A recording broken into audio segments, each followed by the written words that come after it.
Voilà, chers frères et sœurs, en Jésus-Christ, bonjour à chacun. Chers amis, vous qui nous suivez sur les divers réseaux, eh bien, bonjour à tous.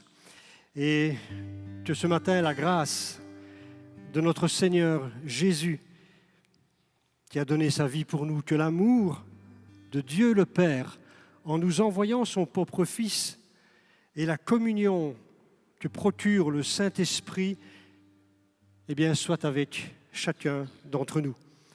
J'espère, frères et sœurs, que vous êtes en bonne santé. Alors, si ce n'est pas le cas, je prie pour que ce temps de communion que nous allons avoir ensemble, eh bien, vous soit profitable et vous apporte consolation et force nouvelle. Alors, côte à côte, nous marchons ensemble ce matin, un peu comme les disciples d'Emmaüs qui, après la crucifixion de Jésus, ont quitté Jérusalem et se sont mis à marcher ensemble, s'interrogeant sur les événements qui venaient de se passer dans les jours qui précédaient. Un peu comme nous, eh bien, ce matin, côte à côte, où nous cheminons, nous interrogeant sur les événements du monde, nous entretenant de ce qui se passe, jusqu'à ce qu'à un moment donné, eh bien, ces deux hommes, comme nous ce matin, eh bien, nous serons rejoints par Jésus lui-même. Non seulement il va nous honorer de sa présence, bien sûr, mais il va nous expliquer dans toutes les Écritures ce qui le concerne. C'est pour nous parler de lui qu'il nous rejoint ce matin. Il est le maître par excellence, il est l'hôte d'honneur. Alors que son nom soit béni, et sans plus tarder, je vais vous inviter à m'accompagner dans la prière. Notre Dieu, notre Père, notre Seigneur Jésus, nous sommes là ce matin bénéficiant de toute la grâce que tu nous as octroyée au travers de tout ce que tu as accompli pour nous. Seigneur, tu as dit un jour que tout était accompli et nous bénéficions ce matin encore de tous ces bienfaits. Nous te remercions, Seigneur, et nous voulons te mettre à l'honneur. Tu es là, nous accompagnant, Seigneur, nous qui marchons, nous qui traversons cette vie, tu nous accompagnes. Tu fais l'honneur, Seigneur, d'être là à côté de nous et de nous expliquer les Écritures, de nous parler de toi, de nous parler de la vie, de nous parler de notre avenir, de nous parler de notre cœur. Seigneur, c'est ce que nous voulons entendre ce matin, c'est un message de ta part, c'est une parole de ta part. Dis une chose, Seigneur, et nous sommes guéris, et nous sommes changés, nous sommes transformés, nous sommes bénis. Merci, Seigneur, encore pour ta présence. Je remets, Seigneur, tous ces personnes qui sont sur les réseaux, ces frères, ces sœurs, ces amis, que ta bonne main les accompagne, tu les mets au large et tu leur permets, Seigneur, de vivre avec nous ici ce matin des moments particuliers dans ta présence et au nom de notre Seigneur Jésus. Amen. Vous savez, le culte de ce matin est tout à fait particulier parce qu'il se construit sur un programme mondial qui est organisé par l'association Portes Ouvertes et qui nous met en communion avec, je dirais, les chrétiens du monde entier, mais de manière plus particulière avec l'Église persécutée. Vous savez, plus que jamais, aujourd'hui, l'Église a besoin de chrétiens qui soient, je dirais, des modèles de foi, des catalyseurs qui vont activer la foi et redonner espérance, un peu à l'image de cet homme, de ce jeune homme Jonathan, qui avec son fidèle ami, eh bien, vont braver les forteresses ennemies afin de pouvoir s'emparer d'un territoire qui avait été gagné par ces Philistins à cause de la peur, à cause de la crainte. Et ils ont cru dans les promesses du Dieu vivant. Ils ont été les catalyseurs pour ce pays, pour cette nation d'Israël. Et bien de la même manière, tous ces gens dont nous allons parler ce matin, qui sont ces héros, ces martyrs de la foi, qui sont persécutés pour leur foi en Jésus, eh bien sont pour nous des catalyseurs. Sont pour nous des moyens de revigorer, de fortifier, d'activer notre marche par la foi et pour la foi. Ce n'est pas exceptionnel ce qu'ils vivent, c'est la vie normale de tout chrétien. C'est ce que l'apôtre Paul d'ailleurs dira dans la seconde épître à Timothée. Tous ceux qui veulent vivre pieusement en Jésus-Christ seront persécutés. Mais avant d'aller plus loin, on va s'arrêter un instant, faire une halte.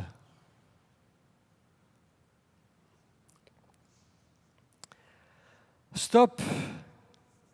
Le psaume 46, 11 dit ceci, « Arrêtez et sachez que je suis Dieu.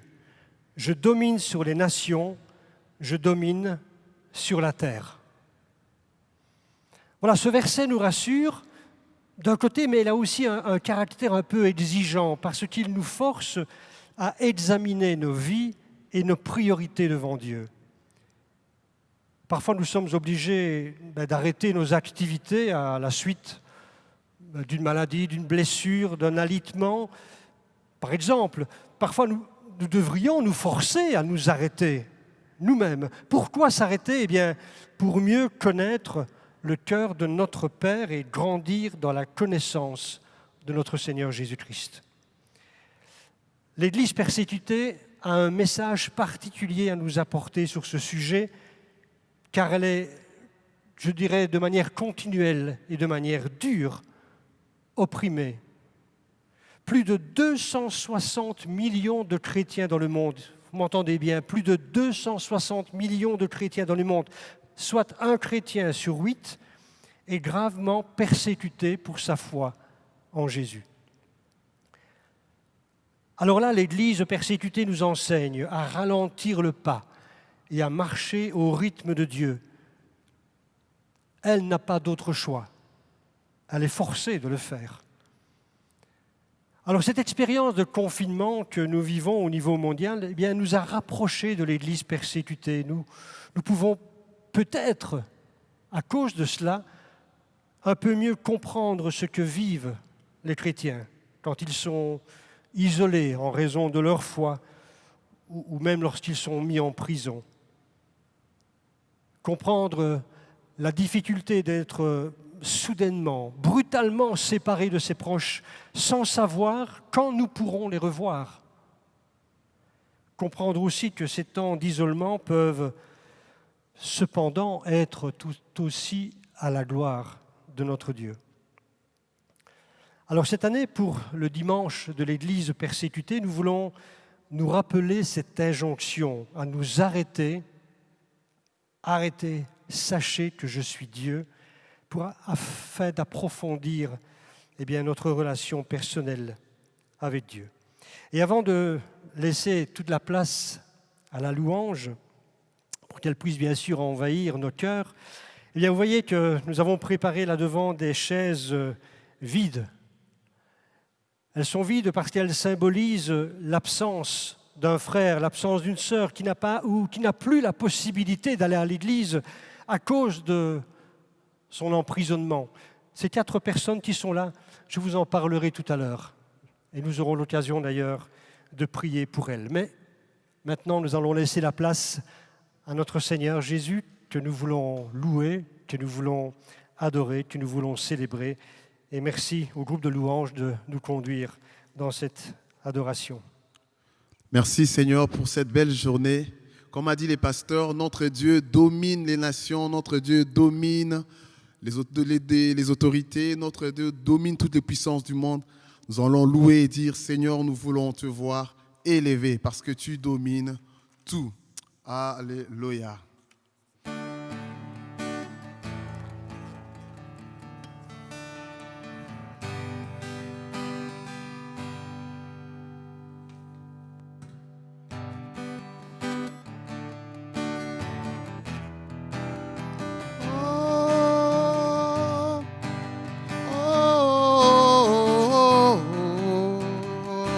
Nous voulons voir Jésus élevé comme un étendard sur ce pays pour montrer à tous la vérité et le chemin vers le... Nous voulons voir Jésus élevé comme un étendard sur ce pays pour montrer à tous la vérité et le chemin vers le ciel.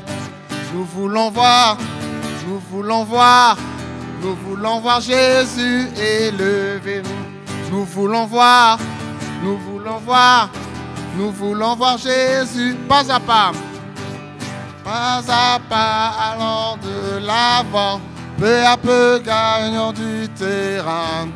La prière est notre puissance, les murailles s'écroulent à terre, à terre, à terre, à terre.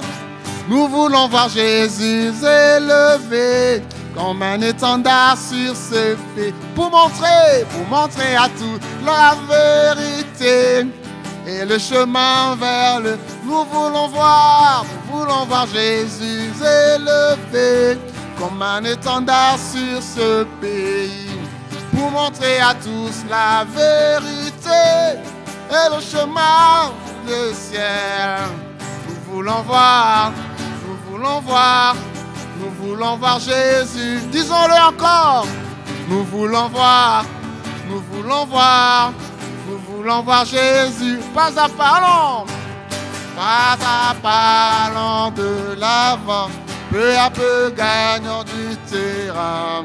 La prière est notre puissance, les murailles s'écroulent à terre, à terre, à terre, à terre. Nous voulons voir Jésus élevé comme un étendard sur ce... Pour montrer à tous la vérité et le chemin vers... Nous voulons voir Jésus élevé comme un étendard sur ces pays, pour montrer à tous la vérité et le chemin vers le ciel.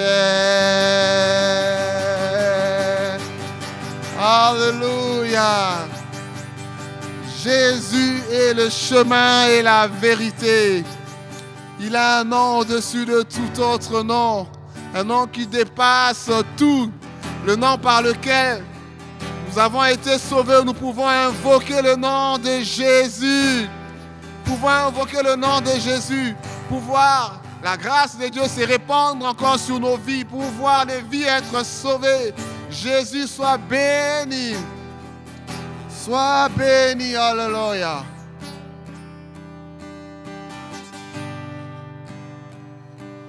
Nom de Jésus, le nom dessus de nom, roi des rois, aucun nom ne comme le sien. Encore.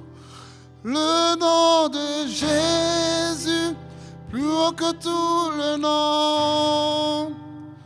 Alpha, Oméga, aucun nom n'est comme le sien. Le nom de Jésus, le nom de Jésus, plus haut que tout le nom. Roi des rois, aucun nom n'est comme le sien. Le nom de Jésus, le nom de Jésus, que tout le nom.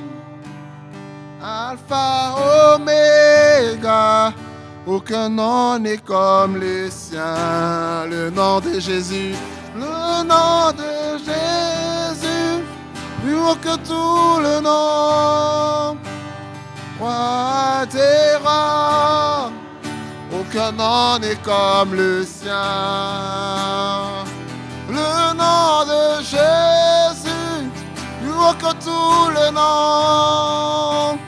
Alpha, Oméga, aucun nom n'est comme le sien. Jésus, Jésus, Jésus, oh, Jésus, oh, Jésus, disons-le encore. Jésus, ce nom plus fort, plus haut. Jésus, oh, Jésus, oh, oh, oh, Jésus, Jésus, Jésus, Jésus, Jésus, oh, oh, Jésus.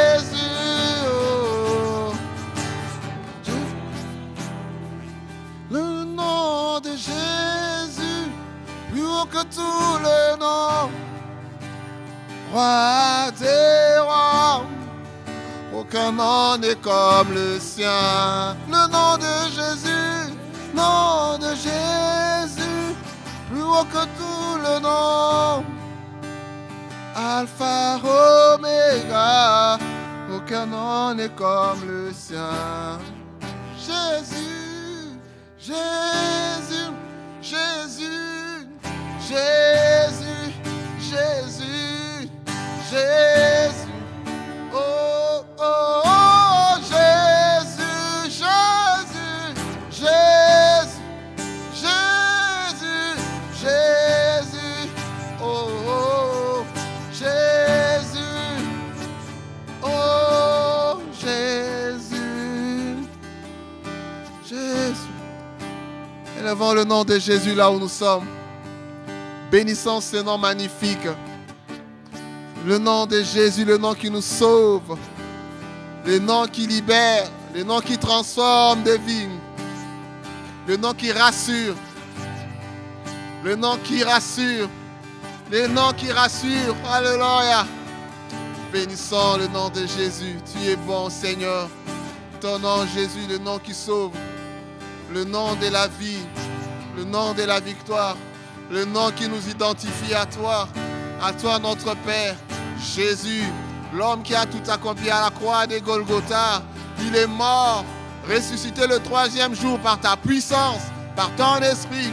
Saint-Esprit, merci de nous révéler Jésus encore en ce jour. Révèle Jésus qui nous soutient, révèle Jésus qui nous aide, révèle Jésus qui nous conduit, révèle Jésus dans nos vies, dans la vie de chacun d'entre nous. Oh Jésus, oh Jésus, Jésus, Jésus, Jésus, Jésus, Jésus, Jésus. Oh Jésus, invoquons le nom. Jésus, Jésus, Jésus. Oh Jésus, oh Jésus. Prenons le temps là où nous sommes en ce moment-ci d'invoquer le nom de Jésus sur nos familles, d'invoquer le nom de Jésus sur ces pays, d'invoquer le nom de Jésus sur nos enfants, d'invoquer le nom de Jésus sur son église, d'invoquer le nom de Jésus sur ceux qui sont malades, le nom de Jésus sur ceux qui sont emprisonnés pour le nom de Jésus. À cause du nom de Jésus, il y a ceux qui souffrent, qui sont maltraités. Invoquons Jésus, que Christ agisse. Alléluia, Alléluia, Alléluia, Alléluia.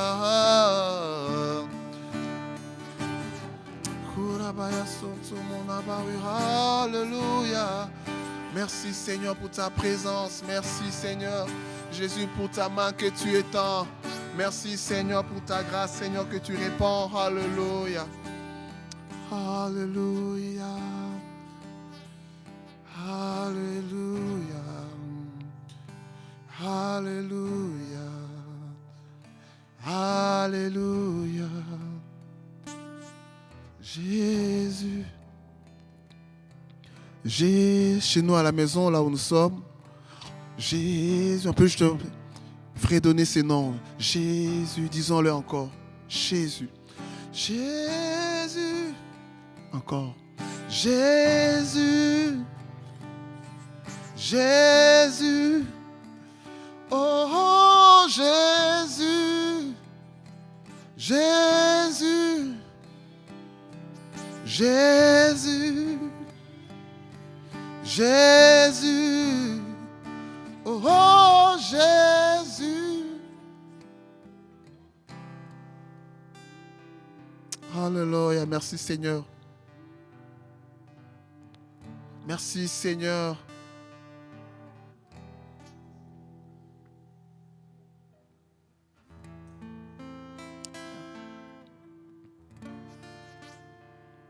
Puissant est notre Seigneur qui prend soin de nous. Quand nous avons peur, nous sommes terrassés. Dieu, tu es là. Nous avons décidé de chanter ton nom. parce que tu viendras nous délivrer. Tu continueras à nous délivrer à chaque instant que nous en aurons besoin, Seigneur. Merci.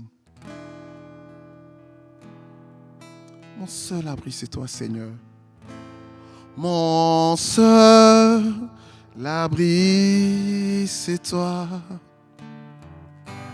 Toujours, mon cœur te chantera, car tu me délivres chaque fois que j'ai peur. Je m'appuie sur toi. Je m'appuie sur toi. Je m'appuie sur toi. Et dans ma faiblesse,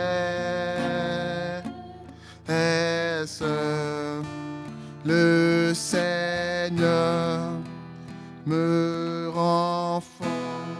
Ensemble, mon seul abri, c'est toi. Mon seul abri, c'est toi.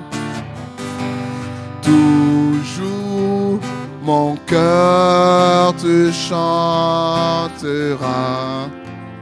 car tu me délivres chaque fois que j'ai peur. Je m'appuie sur toi. Je m'appuie.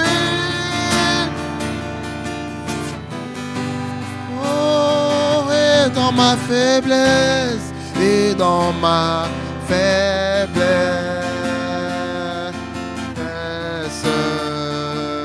le Seigneur me rend fort. Mon seul abri, c'est toi.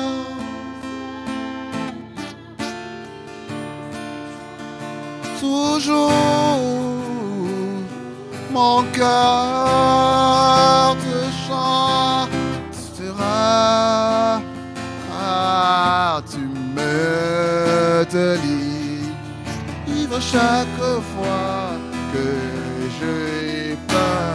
Je m'appuie sur toi.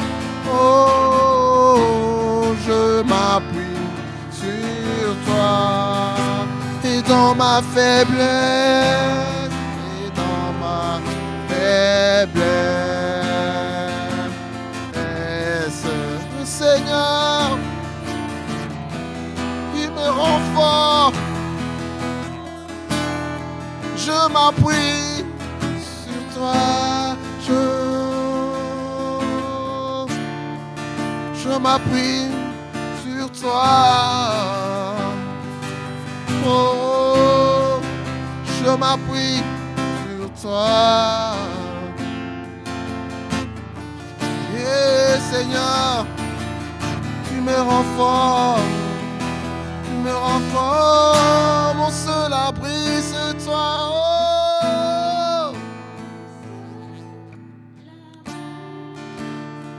Disons-le à notre Dieu qu'il est notre seul abri. Lorsque le vent souffle fort, lorsque la tempête est là, lorsque notre vie est tourmentée, tu es là, Seigneur, pour nous délivrer.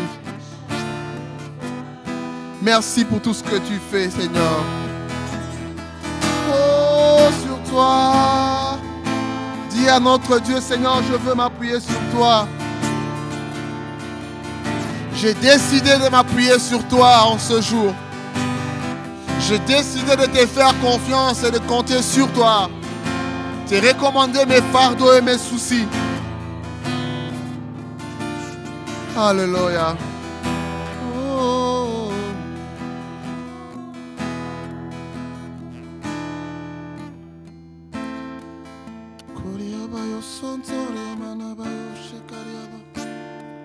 Hosanna.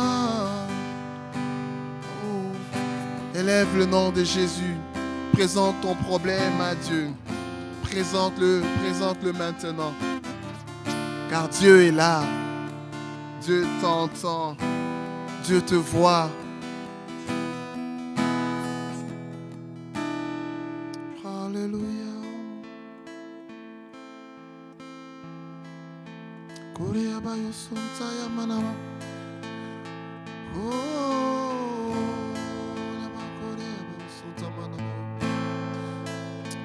Élevons ton nom, nous t'invoquons, Seigneur. Notre seul abri, c'est toi, Seigneur.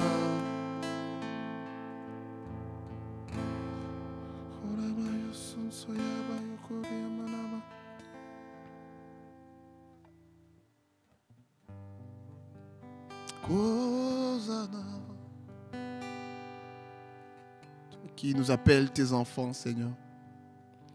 Tu nous appelles tes enfants, Seigneur, et c'est sous ton ombre, sous tes ailes que nous venons ce matin pour nous recommander, Seigneur. Seigneur, nous venons ce matin encore devant toi pour te dire nous ne voulons plus, Seigneur, croupir sous le poids de nos problèmes et de nos fardeaux, Seigneur. La peur nous envahit, la peur nous lie et nous voulons nous libérer. C'est ça ce matin. Voilà pourquoi nous venons, Seigneur, devant toi pour tout déposer.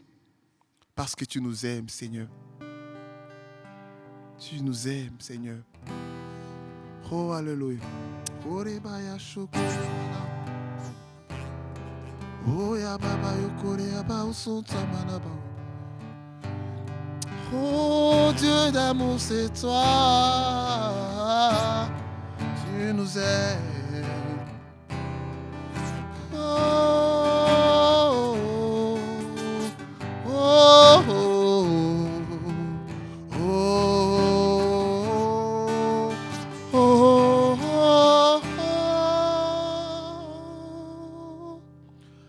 Tu m'as ébloui, tes mélodies, tu m'entoures d'un chant d'amour,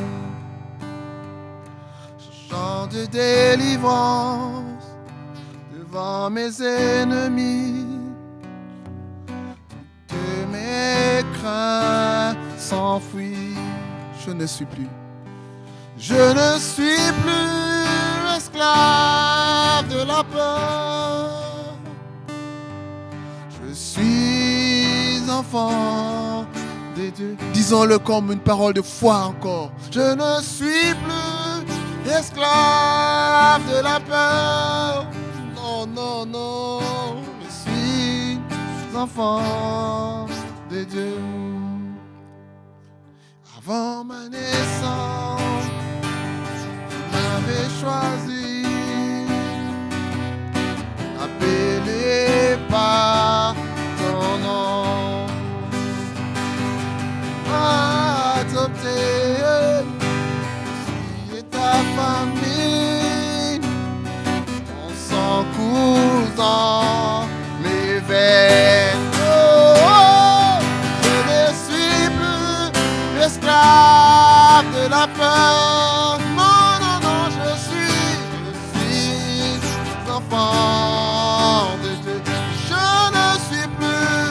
Je ne suis plus esclave de la peur. Oh, je suis enfant de Dieu. Alléluia.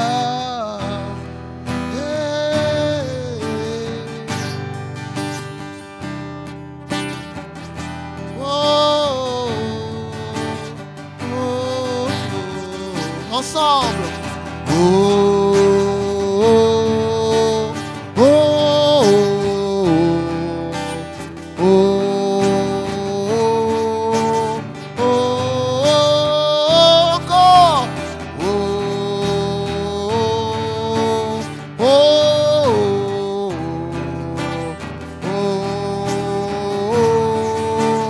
oh, tu fends la mer et je peux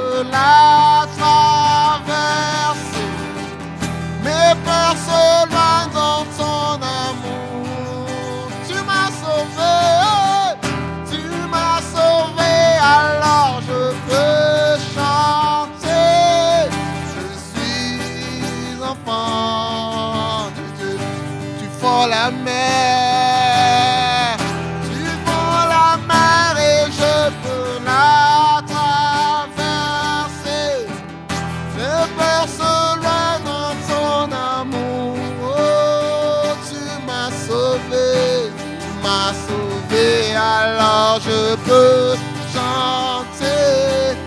Je suis enfant de Dieu. Je suis enfant de Dieu. Je suis enfant de Dieu. Je suis enfant de Dieu.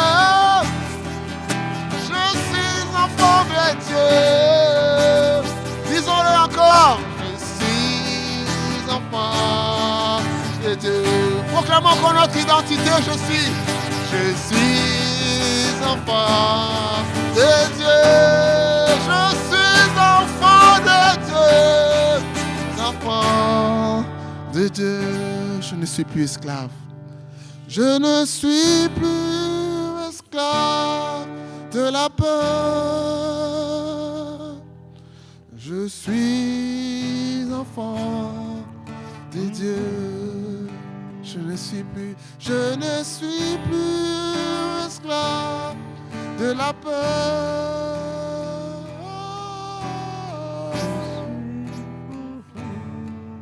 De Dieu. Disons-le encore comme une prière. Bénissons le nom du Seigneur parce qu'il a changé nos vies. Amen. Nous lui appartenons et nous sommes à lui. Où que nous soyons, peu importe la situation, nous sommes à lui. Bénissons le nom du Seigneur. Bénissons le nom de Jésus. Adorons-le. Nous bénissons le Seigneur. Merci Seigneur encore pour ta grâce. Oui Seigneur, tu fends la mer. Tu fends la mer.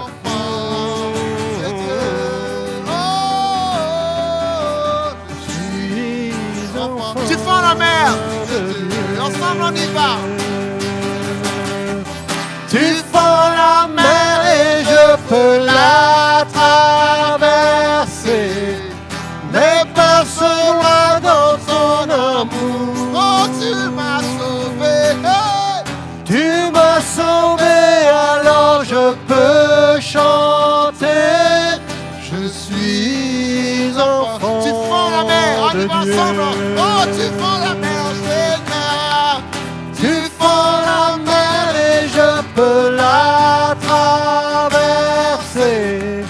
Mes peurs se noient dans ton amour. Tu m'as sauvé. Tu m'as sauvé, alors je peux chanter. Je suis enfant de Dieu. Je suis enfant. Je suis enfant de Dieu. Je suis enfant de Dieu. Je ne suis plus Esclave de la peur. Oh, yes, Lord. Je suis enfant De Dieu. Disons encore une dernière fois. Je ne suis plus esclave. de la peur. Je suis enfant de Dieu. Amen. Que le Seigneur soit béni. Je ne suis plus esclave de la peur, je suis un homme libre. Parce que je suis enfant de Dieu. Bien-aimés, nous allons maintenant, toujours dans le cadre de Portes ouvertes, voir une vidéo qui va toucher nos cœurs, qui nous parle aussi de peur, mais qui nous parle aussi de liberté.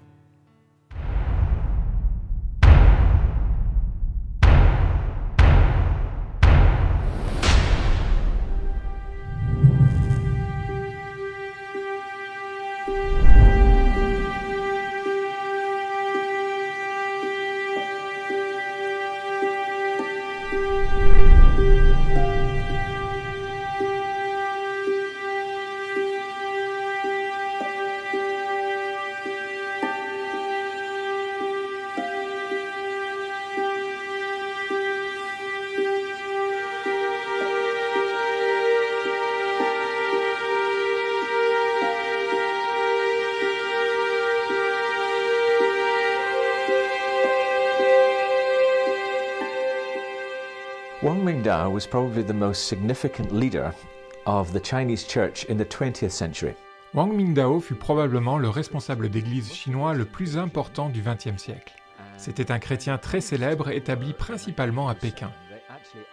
Après que les communistes aient pris le pouvoir en 1947, ils lui demandèrent de diriger l'église officielle. Mais il a refusé et s'est vu jeté en prison pour sa foi où il a passé près de 23 ans. Lorsqu'il fut libéré, il déclara qu'il avait découvert Dieu d'une manière merveilleuse dans sa cellule et des millions de personnes furent inspirées par son témoignage. À l'époque, j'étais journaliste à Hong Kong. J'en ai profité pour le rencontrer. Il m'a beaucoup parlé de son expérience. Je me souviens lui avoir dit « Je ne peux pas m'identifier à ce que vous avez vécu.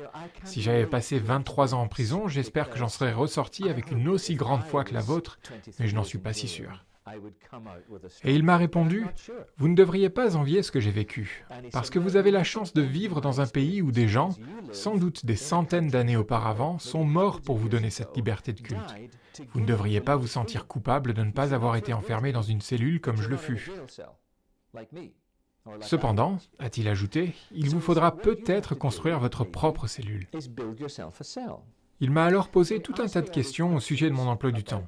Combien d'articles et de lettres avais-je à écrire, de personnes à voir, de sermons à préparer, et ainsi de suite. « Vous êtes bien occupé, n'est-ce pas » m'a-t-il demandé. J'ai répondu « Oui, beaucoup trop. » Et il a rétorqué « C'est pour ça que vous devez vous construire votre propre cellule. » Il m'a expliqué « Voici quelle a été mon expérience. Lorsque j'ai été incarcéré, me préparant à passer toutes ces années derrière les barreaux, j'avais 60 ans. Et en Chine, à 60 ans, on est au sommet de son pouvoir. Je voulais voyager dans tout le pays pour évangéliser. Je voulais faire des disques parce que je chantais plutôt bien. Je voulais écrire des articles, des livres, mais à présent, je ne pouvais même plus étudier ma Bible. Je ne pouvais plus témoigner à personne.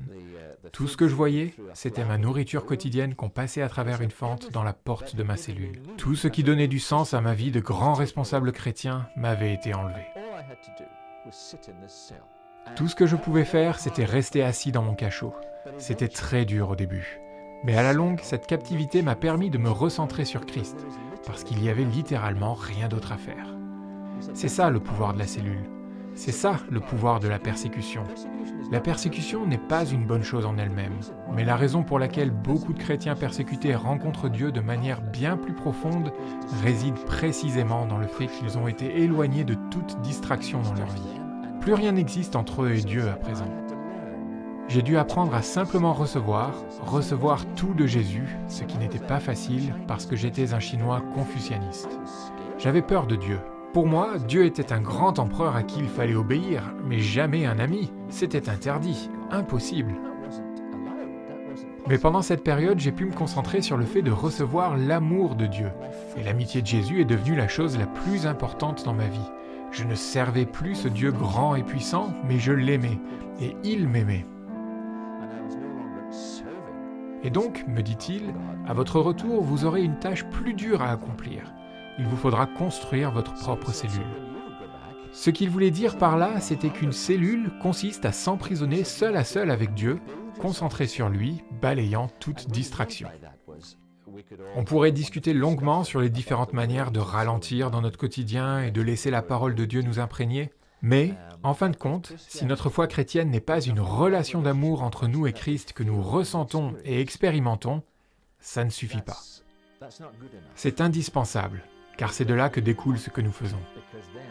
Et nous savons que c'est réel. Si cet homme a pu rester enfermé 23 ans dans sa cellule, en sortir et déclarer que ce fut une expérience magnifique, merci Seigneur, car ça lui a permis de connaître Christ comme ami, alors ça vaut la peine de le faire.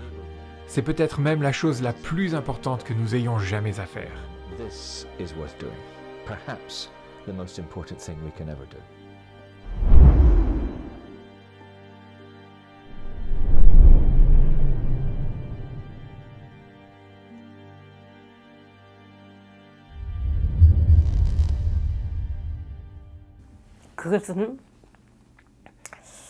C'est le psaume 23 qui m'a accompagné dans les moments difficiles.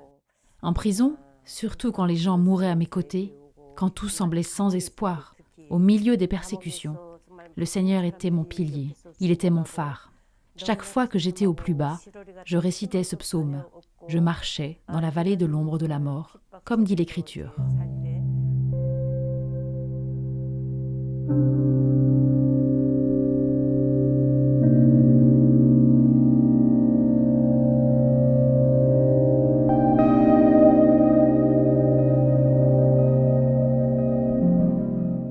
Quand je suis arrivée à la prison, j'ai jeté un coup d'œil rapide autour de moi. Il y avait une clôture pour que personne ne puisse s'échapper. Elle est de forme carrée et très haute. C'est une clôture en fil de fer barbelé, avec 3 lignes d'enchevêtrement. Et à chaque coin de la clôture, il y a des gardes avec des armes. Si quelque chose se passe dans la prison, les gardes peuvent tirer des coups de feu aux 4 coins. Et en plus, il y a une porte en fer vraiment gigantesque. Au-dessus de cette porte sombre, il est écrit « Ne fuyez pas. S'enfuir mène à l'autodestruction ». Chaque fois que des gens regardent cette phrase, ils sont impressionnés, découragés. En regardant cette porte, j'ai dit « Dieu, je franchis cette porte aujourd'hui. Est-ce que je serai encore vivante pour la franchir à nouveau dans 3 ans ?» Je priais en larmes. Et le Seigneur m'a dit « Ne t'inquiète pas, je t'aiderai. » Il m'a parlé ainsi. J'ai mis ma foi en Jésus, qui a promis d'être avec moi, même sur le chemin le plus sombre. Je pourrais franchir à nouveau cette porte, avec l'assurance que je ne mourrai pas. Dans la prison, les hommes et les femmes étaient séparés. Tous les détenus semblaient sur le point de s'évanouir. Ils étaient tous désespérés, et en plus, ils étaient affamés. Chaque personne recevait une poignée de maïs pourri par jour. Il n'y avait rien d'autre à manger. On recevait aussi quelque chose de liquide. Ce n'était même pas une soupe. Nous avions ça à manger toute l'année durant. Il n'y avait rien d'autre. Et on était obligé de travailler plus que des bêtes de somme. Et comme tout le monde était obligé de travailler, les gens mouraient de malnutrition. Tant de morts, et il n'y avait aucun espoir dans la prison. Tous étaient au bord de la mort. La seule raison pour laquelle j'ai pu en sortir vivante ? Personne ne m'a rendu visite, mais Jésus était toujours avec moi. J'ai continuellement médité sur la parole. Je louais Dieu en chuchotant. C'est ainsi que j'ai pu survivre. Je chantais des louanges en secret, et quand j'étais découverte par le garde, j'étais battue presque à mort. Par la grâce de Dieu, nous avons pu sortir vivants de cette prison. Dieu m'a protégée par sa grâce.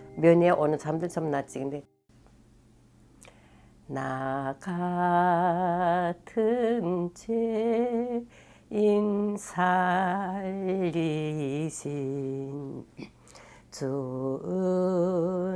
은혜 고마워 잃었던 생명 찾았고 광명을 얻었네.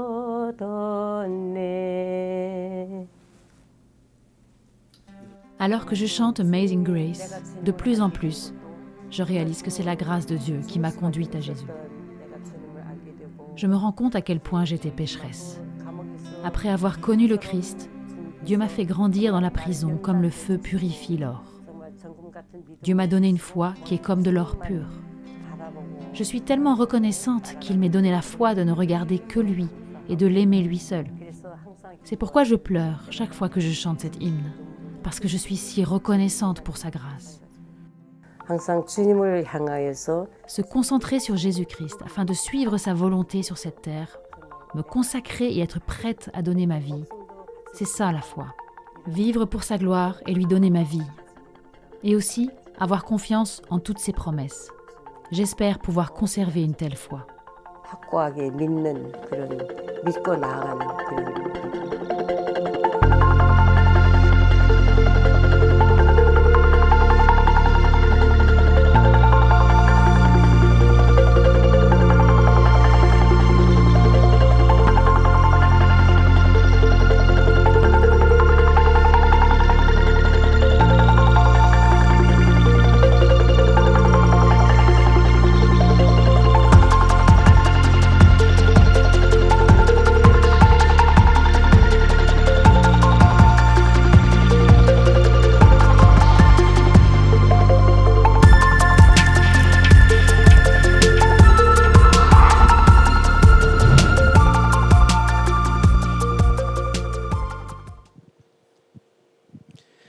Bonjour à tous. Ben voilà, je suis content de venir parler de mes frères et sœurs persécutés. Que dire de plus que Amazing Grace, grâce infinie. Merci Seigneur parce que tu es venu toucher ces personnes. Il y a 15 jours, c'était la soirée live de Porte Ouverte. Et là aussi, on était plus ou moins 4500 à partager et communier avec ses frères persécutés. Et là aussi, on voyait que Dieu intervient d'une manière inattendue. Il arrive, on parle souvent de désespoir, on parle de beaucoup de choses, mais le Seigneur est toujours là et il est présent. Il est cette forteresse, il est ce refuge sur lequel on peut s'appuyer. Alors, on a vu aussi dans cette soirée, on a parlé aussi du Covid-19. On a parlé comme quoi c'était une situation peut-être qui est difficile déjà en Belgique, mais dans d'autres pays, elle l'est encore plus. On peut parler de décès de certains proches, en Belgique aussi, mais à la fois on peut parler aussi de ces gens qui perdent leur travail. Il y a dans certains pays des gens qui font des milliers de kilomètres pour pouvoir aller travailler, même des centaines, et quand ils vont travailler, en gros, ils ont tout perdu. Ils ont tout perdu parce que le Covid les empêche d'aller là-bas ou d'aller travailler. Et c'est pas comme en Belgique. En Belgique, on a une sécurité sociale qui est là. Et là, ils n'ont rien. Et donc, du coup, ils se retrouvent coincés chez eux sans rien avoir. Alors, le psaume 46, 11, là, Victor en a parlé tout à l'heure, c'est « Arrêtez et sachez que je suis Dieu. Je domine sur les nations, je domine sur la terre. » Ça va être le verset central un peu de cette journée. Le contexte, c'est un autre contexte. Ici, on avait le contexte du Covid, qui est la maladie. Ici, c'est plus un contexte où les gens sont en guerre. C'est au temps du roi Ézéchias et du prophète Isaïe. Et alors, le roi d'Assyrie est sur le point d'assiéger Jérusalem. Il a déjà conquis tous les pays autour. Il a déjà conquis certains bastions du royaume de Juda. Et voilà, il est sur le point de franchir cette dernière ligne qui est Jérusalem. Et alors, on peut voir que le peuple a peur et est même terrifié devant cette armée assyrienne, parce que cette armée assyrienne est réputée pour sa cruauté. Et alors du coup, ce peuple prie le Seigneur, et Dieu entend la prière de son peuple, et il décide d'envoyer un ange. Et cet ange, ce qu'il va faire, c'est du jour au lendemain, il va tuer 185 000 hommes. Le roi d'Assyrie n'aura plus d'autre choix que de partir et de fuir pas devant le peuple, pas devant Jérusalem, non, devant le grand Dieu que nous avons. Voilà, le Seigneur est arrivé d'une manière inattendue, impromptue, et personne d'autre n'aurait pu faire ce que Dieu a fait. C'est incontestable, c'est Dieu, il est Dieu. Si on peut tirer une leçon de ce passage, dans le verset 1, il est marqué « Dieu est pour nous un refuge et un appui, un secours toujours présent dans la détresse. » Cela continue au verset 10, et alors il nous exhorte à tenir ferme et à garder espoir. Verset 10, « Car Dieu a brisé l'arc et rompu la lance. Il a détruit par le feu les chars de guerre. » Au verset 11, il va nous conduire encore plus loin. Alors, au-delà du monde physique, avec une injonction inattendue, arrêtez. Alors on peut retrouver ce panneau stop qu'on a vu tout au début, le panneau stop qui tourne et qui dit il faut arrêter. Le jour, quand on se retrouve devant un policier et que ce policier est devant nous et qu'il nous dit d'arrêter, normalement, si on est bien sage, on s'arrête. Et voilà. Et là, le Seigneur nous demande d'arrêter. Mais il nous demande d'arrêter toute activité physique ou mentale. Alors, dans ces activités mentales, c'est même arrêter de penser. Victor parlait une fois comme quoi, il était difficile de s'arrêter de penser parce que nous avons des idées qui viennent sans cesse. Et même là, Dieu nous dit d'arrêter. Alors, pourquoi s'arrêter? Il faut s'arrêter pour mieux connaître le cœur du Père. Dans Jacques 4.8, « Approchez-vous de Dieu et il s'approchera de vous. » Le chemin, c'est l'arrêt. Dieu nous invite dans une relation de totale dépendance avec lui. L'Église persécutée a une leçon importante à nous donner à ce sujet. Comment Dieu se révèle-t-il à des personnes qui sont persécutées, qui sont opprimées, qui sont forcées de tout arrêter ou emprisonnées par leur foi en Jésus? Ces moments d'interruption peuvent être très longs. Il y a parfois, comme on le dit, des grands déserts, des longs déserts. Ici, on le voyait avec le pasteur Wang Mingdao sur la vidéo, 23 ans en prison. Il y en a d'autres, on peut parler du confinement, le Covid, ça peut être des moments de désert. On peut parler aussi de ces moments où on a des épreuves dans nos vies et qui sont tellement, limite, insurmontables.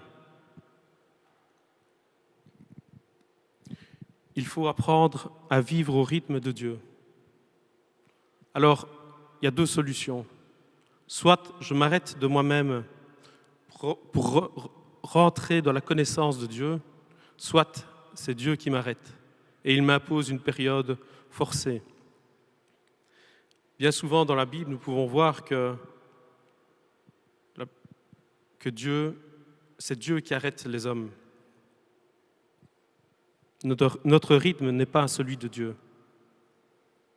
Alors je vais revenir sur le témoignage de Wang Mingdao, donc, qui a cette phrase « Pour marcher avec Dieu, vous devez ralentir le pas ». Donc c'est dans les années 40, le gouvernement vient de passer, il est communiste, et il voit cet homme, ce pasteur, qui a une renommée. Et ils se disent, il nous faut cet homme pour parler et pour prêcher pour le gouvernement. Chose que le pasteur refusera. Et voilà, on l'a conduit en prison. 23 ans. Alors le pasteur dira, quand on m'a jeté en prison, j'étais désespéré. J'avais 60 ans et j'étais au sommet de ma force. J'étais un évangéliste très connu et je voulais organiser des campagnes d'évangélisation dans toute la Chine. J'étais écrivain, je voulais écrire davantage de livres. J'étais prédicateur, je voulais étudier la Bible et écrire davantage de sermons. Mais au lieu de servir Dieu de toutes ces façons-là, je me suis retrouvé seul, au fond d'une cellule sombre. On m'avait enlevé tout ce qui avait donné un sens à ma vie en tant que serviteur de Dieu. Je n'avais rien à faire, si ce n'est apprendre à connaître Dieu.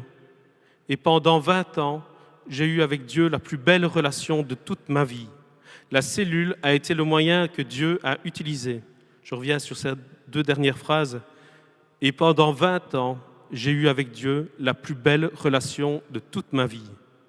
La cellule a été le moyen que Dieu a utilisé. Voici le message du pasteur Wang pour nous. Moi, on m'a poussé dans une cellule, mais vous allez devoir vous y pousser vous-même. Vous êtes trop occupés pour connaître Dieu. Vous avez besoin de vous construire une cellule afin de faire pour vous-même ce que la persécution a fait pour moi. Simplifiez votre vie et connaissez Dieu. Simplifiez votre vie et connaissez Dieu. Il nous faut marcher au pas de Dieu. Dieu se promène dans son jardin pour rencontrer sa créature.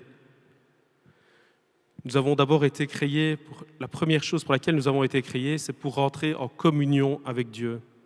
Ensuite pour le servir, mais c'est d'abord pour rentrer en communion avec lui. Si nous ne stoppons pas, nous risquons de manquer Dieu et le bonheur qu'il a à nous offrir. Pour Wang Mingdao, c'est la persécution et la prison qui lui ont permis de rencontrer Dieu, de réapprendre à connaître Dieu et de rentrer en communion profonde avec lui. Pour que Dieu soit plus réel dans nos vies, nous avons peut-être besoin de ralentir le pas, de nous arrêter, d'avoir une allure spirituelle qui est imposée d'une certaine manière à tous ces persécutés. Avant de le servir, nous devons apprendre à le connaître. Jésus s'arrêtait et s'isolait pour prier. On peut lire dans Luc 5, 15, 16, on parlait de plus en plus de lui, et les gens venaient en foule pour l'entendre et pour être guéris de leur maladie. Mais lui se retirait dans les déserts et priait. Jésus avait réussi à faire sa cellule. Jésus est notre exemple. Si lui le fait, combien devons-nous le faire? Dans le psaume 46, verset 10, « Sachez que je suis Dieu ». Est-ce que je sais vraiment qu'il est Dieu et que je ne suis rien? Est-ce que je reconnais qu'il est Dieu et que je ne mérite rien? Nous nous mettons bien trop souvent sur le devant de la scène. Alors, consciemment ou inconsciemment, nous nous mettons devant. Confortés par nos actes. Moi, j'ai fait ça. Moi, j'ai fait ma part avec Dieu. Dieu a fait sa part, je suis béni. Mais qui sommes-nous pour prétendre à quoi que ce soit? Comme le roi David, dans le psaume 8, 4, « Qu'est-ce que l'homme pour que tu te souviennes de lui ?» J'aimerais vous parler d'un autre frère, Ammar. Ammar est un Égyptien d'arrière-plan musulman. Et Ammar a été arrêté parce qu'il est chrétien. Ça pourrait être vous et moi. Il a été arrêté et les policiers, parce qu'il est chrétien, ont voulu trouver le réseau. Ils voulaient forcer Ammar à dénoncer ses frères et sœurs. Donc du coup, Ammar a subi nombreuses tortures. Et on parle ici d'un exemple de torture où Ammar est suspendu par l'épouse dans les tortures et ses geôliers comprennent qu'ils n'arriveront à rien. Alors, en désespoir de cause, ils décident de le soumettre à l'expérience. Ce qu'on lui dit, habituellement, les gens deviennent fous le 8e jour parce que le noir incessant est notre dernier ennemi à tous. Ammar a été enfermé dans une cellule d'1,50 m sur 1,50 m dans le noir total. On lui donnait à manger et à boire tous les 3 jours. Quand nous sommes dans le noir, on perd vite la notion du temps et la notion de toute chose qui nous entoure. Fin de semaine, il a commencé à craquer. Il a senti que sa santé mentale lui échappait. Il raconte « Je pleurais assis dans mes propres excréments. » Et les voix, oh, ces voix terribles, elles m'accusaient sans interruption, jour et nuit. Elles disaient que je n'avais aucune valeur. Je repassais dans mes pensées les choses terribles que j'avais faites dans ma vie. Et je pleurais, et je hurlais de solitude. J'ai même commencé à avoir des hallucinations. Je me voyais dans la foule quand Jésus fut condamné par Pilate et je criais « Crucifiez-le, crucifiez-le » J'aimerais revenir juste sur un passage vraiment pour insister, pour qu'on se rende compte dans quel état il était. Je pleurais assis dans mes propres excréments. C'était une cellule d'1,50 m sur 1,50 m. Il n'y avait pas de lit, il faisait noir, il dormait sur le sol ou assis. On ne sait pas dormir sur 1,50 m, à moins que ce soit recroquevillé, mais il n'avait pas de toilette non plus. Et imaginez-vous dans l'état dans lequel il devait se trouver. Il décrit ce qu'il a ressenti alors. Soudain, Dieu est intervenu. Un ruisseau d'eau claire et fraîche coula à travers la cellule, me lavant, parce que j'ai pris conscience que Christ m'aimait, même à ce moment-là, assis dans mes excréments, avec tous mes péchés, et ma foi en miettes, et ma santé mentale qui s'effritait. Je me suis rendu compte que même dans cet état, Christ m'aimait. Ammar est resté 15 jours dans cette cellule. Quelle ne fut pas la stupéfaction de ses geôliers quand ils l'ont vu sortir. Certes, ils avaient un homme devant lui qui sentait mauvais, qui était fatigué, mais qui était en bonne santé mentale et qui était joyeux. Amen. Voici le message qu'Amar a pour nous. Le désert est un lieu où Dieu nous entraîne pour nous montrer combien nous sommes tout à fait indignes. Et cela nous vide de tout orgueil. En contrepartie, l'amour de Christ dont il nous remplit est d'autant plus grand que nous sommes vides.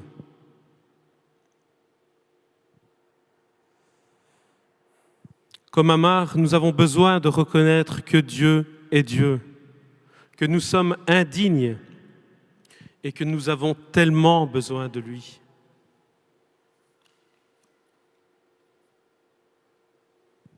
Nous avons besoin de reconnaître Dieu dans nos épreuves.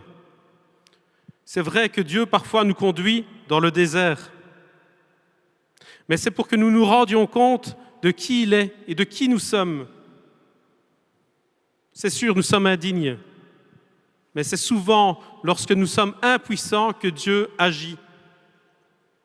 Dans Psaume 46, 2, Dieu est pour nous un refuge et un appui, un secours toujours présent dans la détresse. C'est quand nous n'avons plus rien que nous sommes en mesure de reconnaître qu'il est Dieu. Dans le Psaume 46, 12, Dieu est avec nous, il est pour nous. Tout au long de la Bible, cette idée est partagée, elle est diffusée.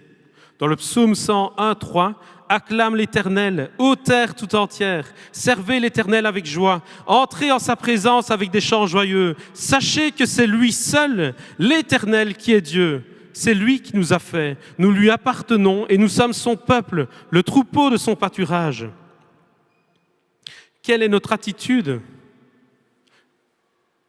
Souvent, c'est notre nature qui réclame un dû, une récompense, une faveur.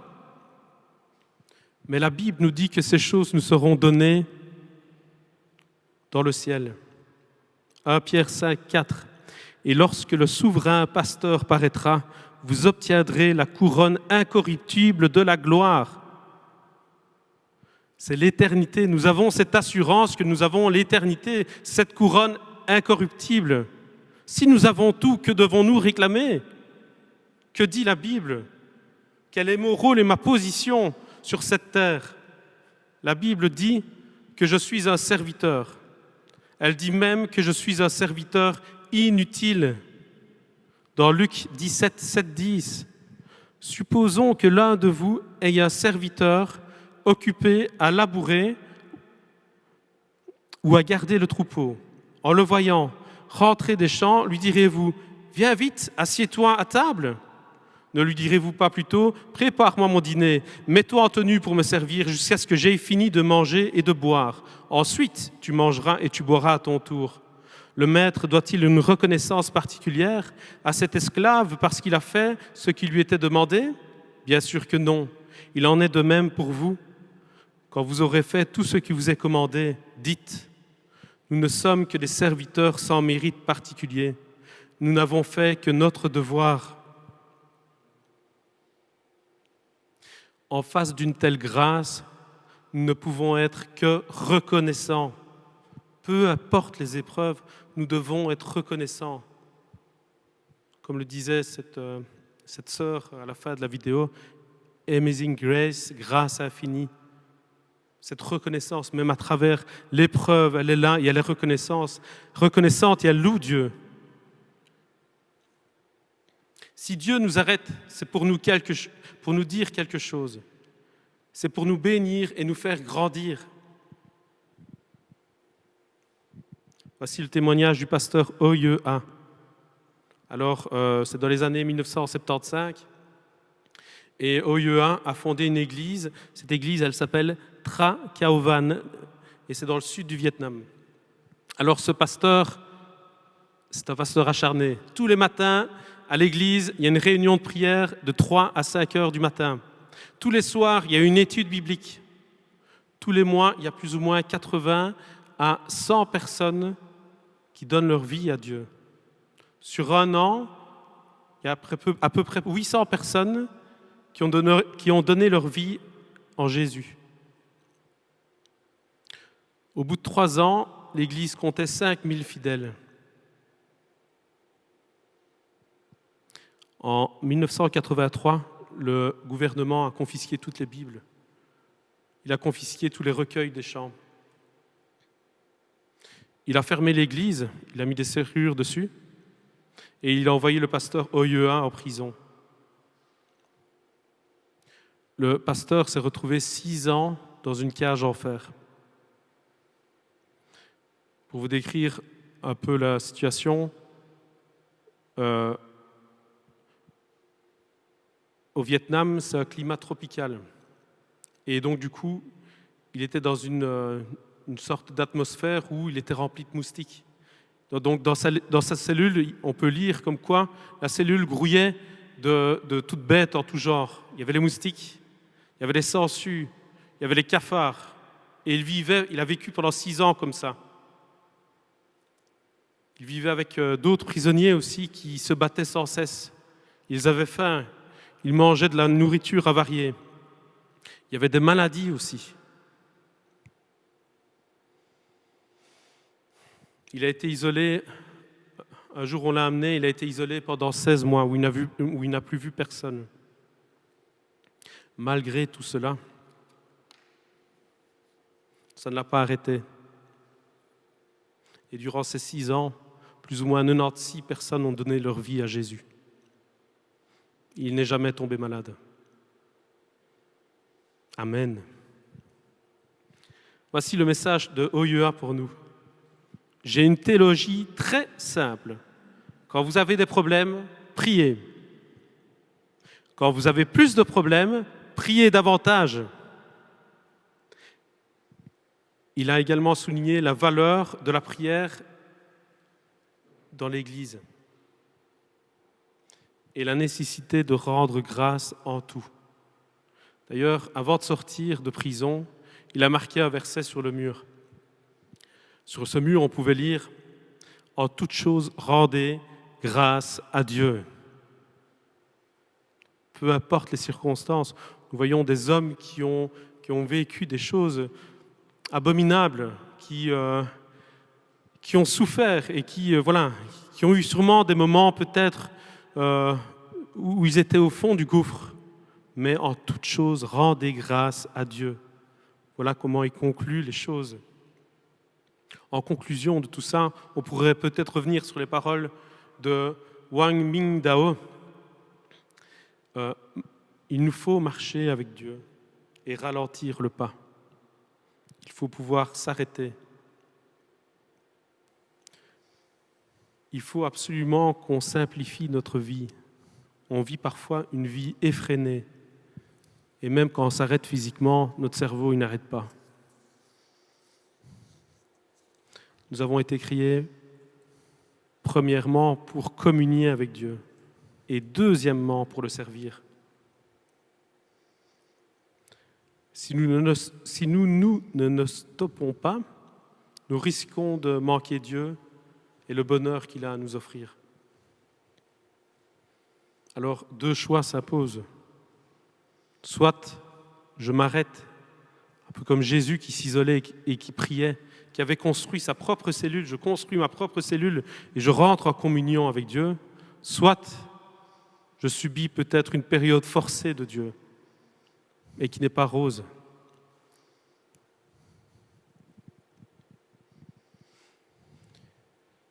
Dieu veut nous offrir le privilège de passer du temps avec lui et peut-être même de le redécouvrir. Je repense à ce pasteur Wang Mingdao qui avait une vie effrénée avec Dieu. On disait que il était vraiment connu dans la Chine et il avait des projets partout. Et alors je me pose cette question. Il s'est retrouvé 20 ans en prison. Qu'est-ce qui était le plus important? Il dit qu'il a passé les 20 plus belles années à communier avec Dieu. Quelle était la volonté du Seigneur? si ce n'est que pouvoir qu'il ait cette communion avec lui. Ayons confiance en Dieu pour le reste. Grâce au sacrifice de Jésus, nous avons ce libre accès à Dieu. Que souhaiter de meilleur qu'une relation intime avec le Seigneur? Il est notre abri, il est notre forteresse.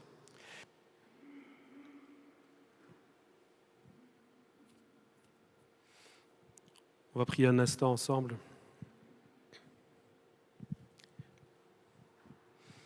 Merci Seigneur pour ces témoignages. Merci parce que tu interviens Seigneur de manière même surnaturelle. Tu interviens dans les vies quand on croit que tout est fini. Tu es là Seigneur. Tu es toujours ce rocher, ce refuge. Je veux bien te prier pour notre Église Seigneur. Que tu nous aides à peut-être ralentir le pas, à cesser de mener cette vie effrénée et de pouvoir se reposer sur toi. Aide-nous à construire cette cellule avec toi, Seigneur. Aide-nous à rentrer en communion avec toi. Je veux bien te remettre peut-être mes frères et sœurs qui traversent peut-être un désert. Bénis-les, Seigneur Jésus. Il y a toujours un sens à toute chose, Père, et si c'est un désert, tu désires peut-être nous faire grandir, et voilà. Mais je te demande d'éclairer nos frères et sœurs, que tu leur montres cette sortie, Seigneur. La sortie, c'est toi. Aide-nous à pouvoir nous débarrasser de toute chose, Seigneur, à nous humilier devant toi, Seigneur, parce que nous sommes tellement indignes. Nous n'avons pas à réclamer quoi que ce soit. Tu nous l'as donné. Nous avons cette couronne incorruptible. Nous avons cette éternité qui nous attend. Aide-nous, Seigneur, juste à être ce serviteur fidèle qui communie d'abord avec toi. Amen.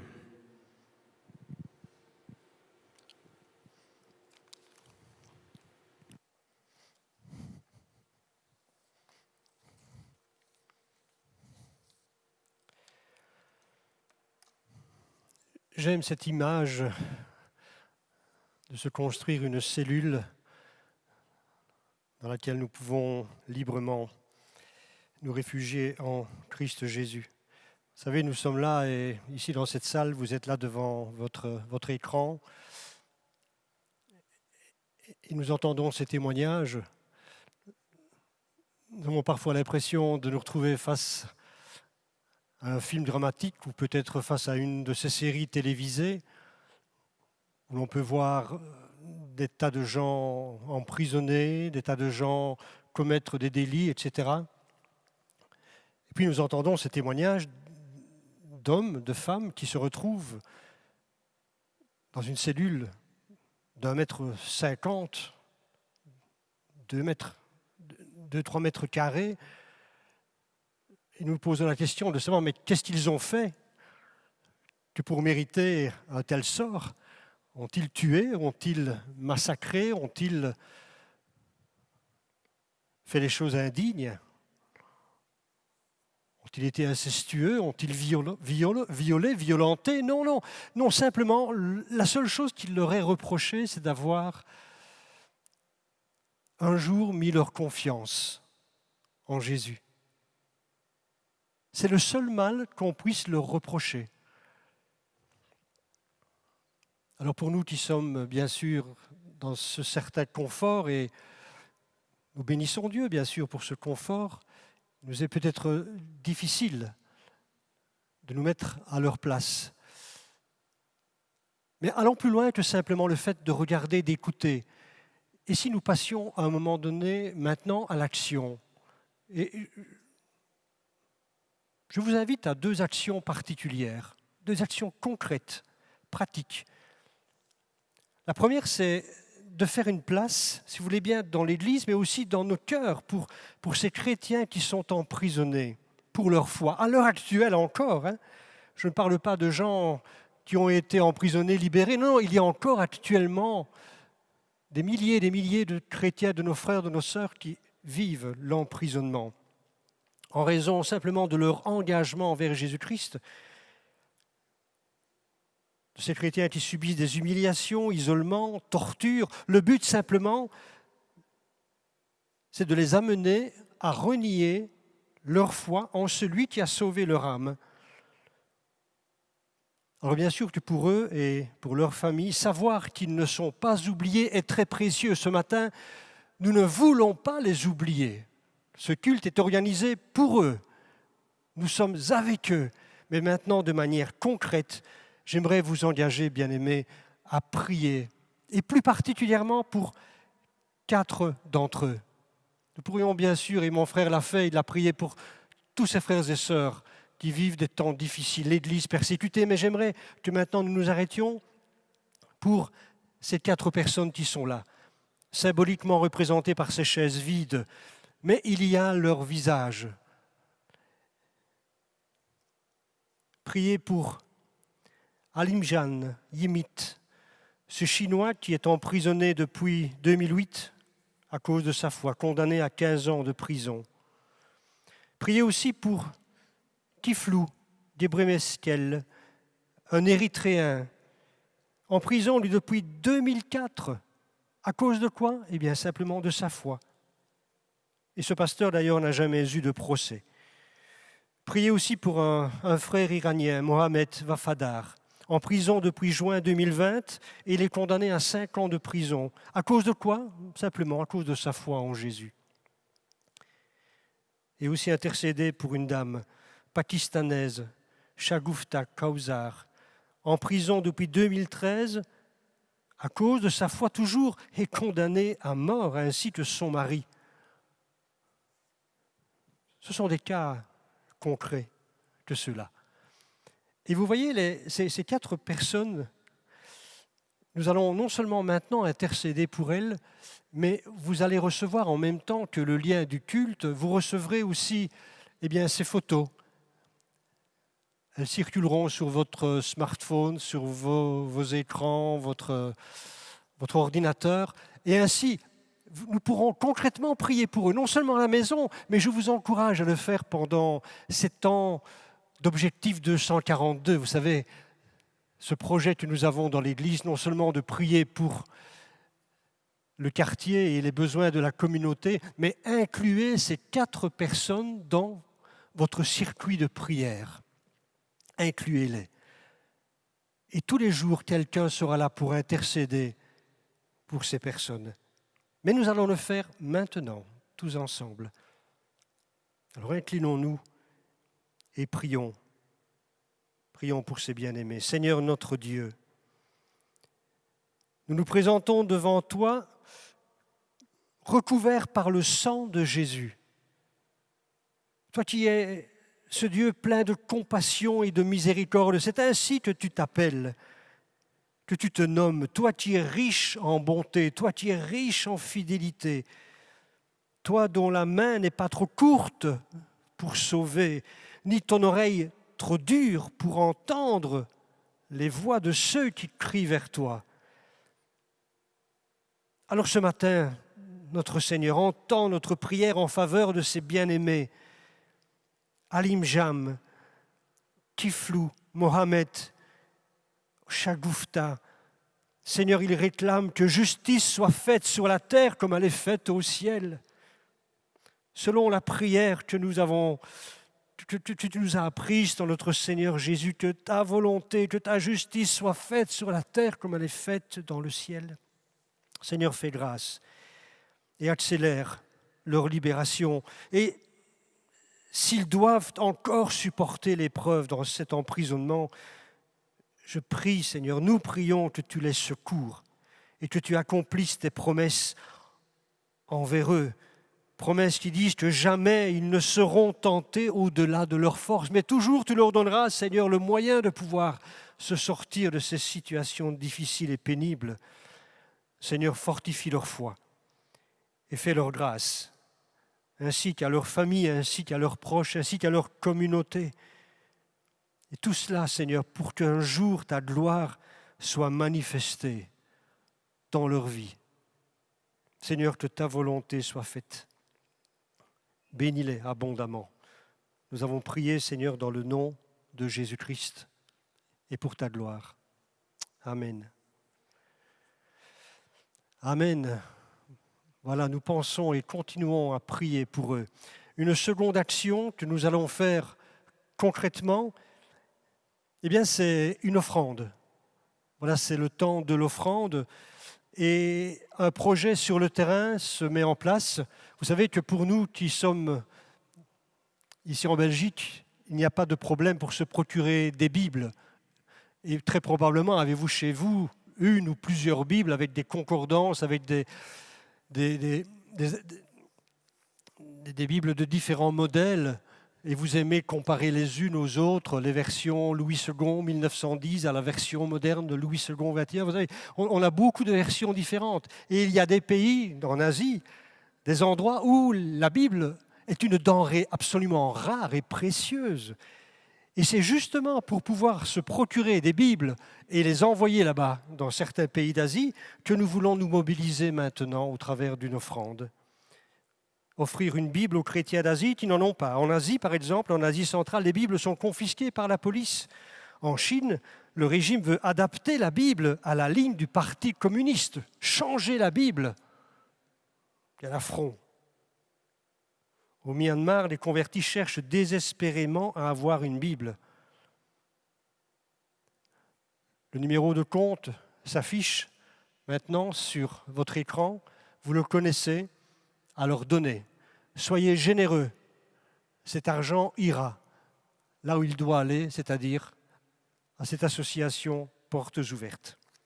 Que le Seigneur soit béni, qu'il bénisse non seulement sa parole, mais qu'il bénisse ses offrandes, et que ces Bibles soient des moyens pour tous ces gens de rencontrer Jésus et d'être fortifiés par lui.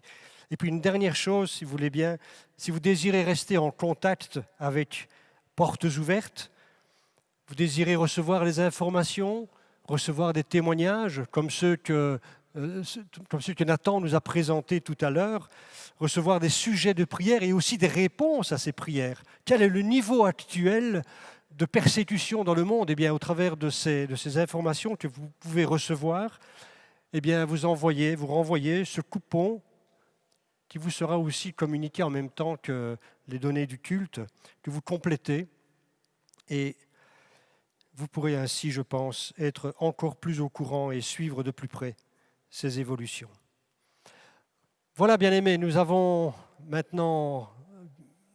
au terme. Voilà, nous avons bien parlé, nous avons bien chanté, nous avons bien prêché, nous avons bien écouté, nous avons bien donné généreusement. Alors maintenant, nous allons, si vous voulez bien, nous quitter. Mais avant cela, avant de pouvoir entendre un dernier chant de louange, j'aimerais vous rappeler que dans le cadre de notre communauté, la distribution des colis alimentaires se fait encore tous les dimanches à 13h.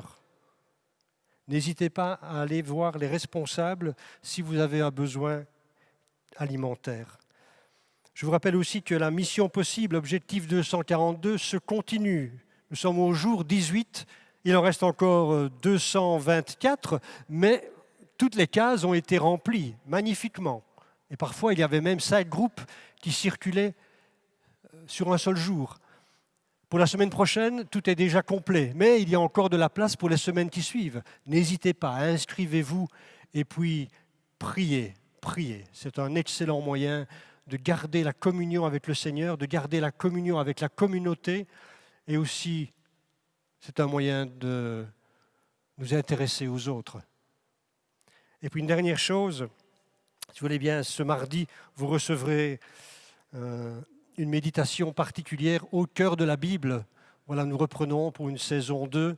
Eh bien, vous recevrez donc ce mardi le premier épisode, du moins la suite de ce livre d'un Samuel. Soyez bénis. Je peux vous le dire, oui, je vous embrasse dans le nom de Jésus. Nous avons l'habitude de le faire par un saint baiser ici dans la communauté ou par une bonne poignée de main, mais voilà. Nous n'avons pas la possibilité de le faire, mais quoi qu'il en soit, que la grâce du Seigneur Jésus vous accompagne. Je vous souhaite de passer un excellent dimanche, une excellente semaine et à très bientôt.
Ne suffirait à me sauver.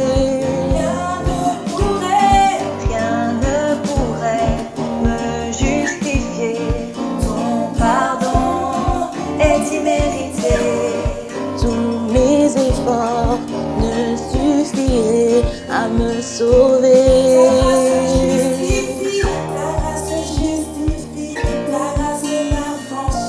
Ta grâce purifie, ta grâce m'offre la vie. Ta grâce m'a sauvé, ta grâce a pardonné. Ta grâce m'a comblé, ta grâce m'a libéré. Ta grâce justifie, ta grâce m'a franchi. Ta grâce purifie, ta grâce m'offre la vie. Ta grâce m'a sauvé, ta grâce a pardonné. Ta grâce m'a comblé.